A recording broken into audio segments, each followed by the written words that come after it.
नमस्ते बच्चों, मैं वैशाली शुक्ल हाजिर हूँ और एक नई कहानी के साथ।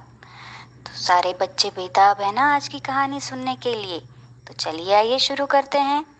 आज की कहानी का शीर्षक है जल्दबाजी का नतीजा, अथवा आप उसको और एक शीर्षक भी दे सकते हैं कि अविचार का परिणाम।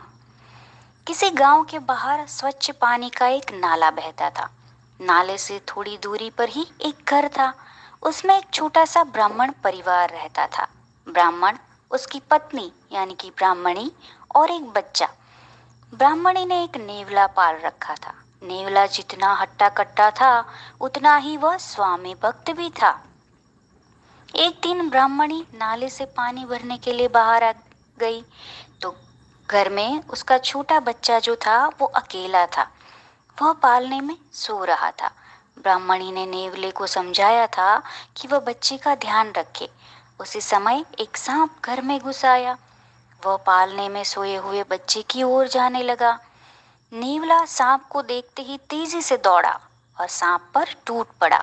सांप को मारकर वह घर से बाहर आया तो उसी समय ब्राह्मणी पानी भरकर लौटी।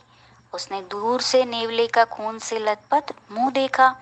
उसने सोचा कि उसकी गैर हाजिरी में नेवले ने उसके बच्चे को मार डाला है। वह एकदम आपे से बाहर हो गई, क्रोधित हो गई। उसने पानी से भरा घड़ा नेवले पर पटक दिया। नेवला जो है वो वहीं पे ही ढेर हो गया। ब्राह्मणी जब घर के भीतर पहुंची तो उसने देखा कि उसका बच्चा चैन से सो रहा था। उसके पालने के पास मरा हुआ सांप पड़ा था।